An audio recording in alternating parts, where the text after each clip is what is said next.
மக்களே வணக்கம். தி. ஜானகிராமன் அவர்கள் எழுதிய பாயாசம் அப்படின்ற ஒரு சிறுகதை. ரொம்ப பெருசாக அப்படியே ஆடம்பரமாக 4-5 கதாபாத்திரம் கொடுத்து நம்மளுக்கு புரியாத மாதிரி கொண்டு போகாத ஒரு சாதாரண சிறுகதை. நீங்கள் கேட்ட அந்த கொஞ்ச நேரத்தில் உங்களுக்கு புரிஞ்சிடும். இந்த சிறுகதையின் அடிநாதம் பொறாமை. யாருக்கு யார் மேலே பொறாமை? வாங்க பார்க்கலாம். தன்னுடைய அண்ணன் பையன் மேலே சித்தப்பாக்கு இருக்கக்கூடிய ஒரு பொறாமை. அந்த அண்ணன் பையன் நல்லவன், திறமையானவன், நல்லா சம்பாதிக்கிறான். தன்னுடைய சம்பாத்தியத்தை, அந்த வருவாயை தன்னுடைய சித்தப்பாக்கு ரொம்ப சாதாரணமாக கொடுக்கக்கூடிய ஒரு அன்பான ஒரு பையன் ஸ்தானத்தில் இருக்கக்கூடிய ஒரு கதாபாத்திரத்தை இந்த சிறுகதையில் அந்த சித்தப்பான்ற ஒரு கதாபாத்திரம் எந்த அளவுக்கு ஒரு கீழ்த்தரமாக வன்ம சிந்தனையோடு இப்படிலாம் மனிதர்கள் இருக்கிறாங்களா அப்படின்றத நம்மளுக்கு தி. ஜானகிராமன் அவர்கள் அது சொல்லும் பொழுது வேறு லெவலுங்க. அது என்ன விஷயம்னா, பொறாமை பற்றி நீங்கள் என்ன நினைக்கிறீங்க? திருவள்ளுவர் என்ன சொல்கிறாருன்னா, பொறாமை என்பது அதை விட ஒரு மோசமான ஒரு மனுஷன் ஒரு கீழான நிலைக்கு போகிறதுக்கு அடிப்படை பொறாமை தான். ஆழ் மனசை தொட்டு சொல்லுங்கள். ஏதாவது ஒரு இடத்துலையாவது உங்களுக்கு யார் மேலேயாவது ஒரு சின்ன பொறாமை வராமல் இருந்திருக்கா? சத்தியமாக எனக்கு பொறாமை வரும். அந்த பொறாமையை நம்ம எப்படி ஃபேஸ் பண்ணுறோம்?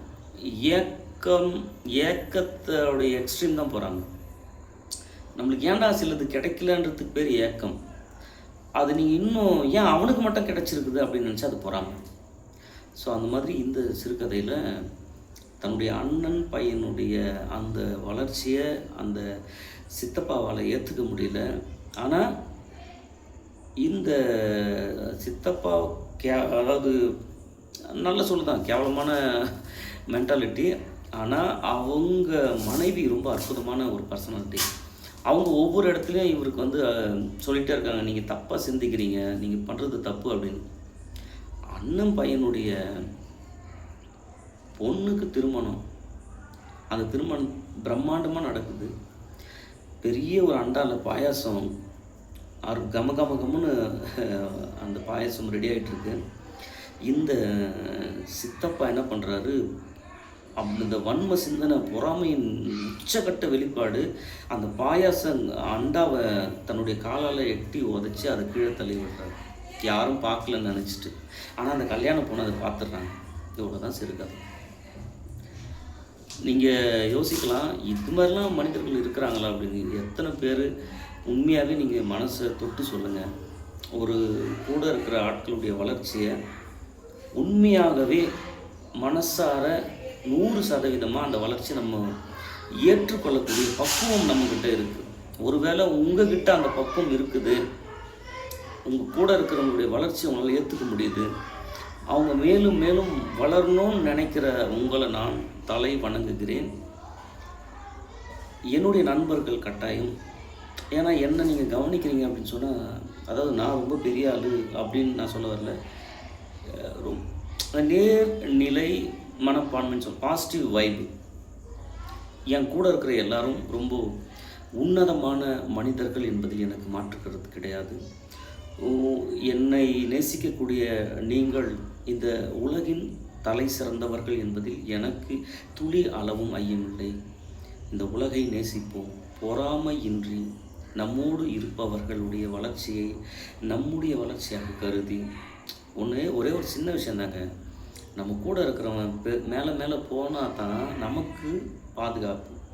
அவன் கீழே போனான்னா அது நமக்கு வருத்தம் தான். அந்த வகையில் இந்த பாயாசம் எனும் தி. ஜானகிராமன் அவர்களுடைய இந்த சிறுகதையில் தன்னுடைய அண்ணன் மகனின் வளர்ச்சியை கூட ஏற்றுக்கொள்ள இயலாத ஒரு வன்ம சிந்தனை உள்ள ஒரு சித்தப்பா எனும் இந்த கதாபாத்திரத்தின் வழியாக தி. ஜானகிராமன் அவர்கள் நமக்கு சொல்ல, நம் தோளில் கை போட்டு அவர் நமக்கு சொல்ல வரக்கூடிய செய்தி என்னவென்றால், பொறாமை இன்றி இந்த உலகம் இயங்க வேண்டும். அனைவரிடமும் நட்பும் சகோதரத்துவமும் சக உயிர்களுடைய அந்த வளர்ச்சியை ஏற்றுக்கொண்டு அவர்களை ஊக்கப்படுத்தி உற்சாகமோடு அன்பை பரப்பி வாழ்வதே மிகச்சிறந்த வாழ்வு என்பதை தி. ஜானகிராமன் அவர்கள் பாயாசம் என்னும் சிறுகதையின் வழியாக நமக்கு இதை விட சொல்ல முடியுமா? நன்றி மக்களே. I love you all. Have a great day. Good night.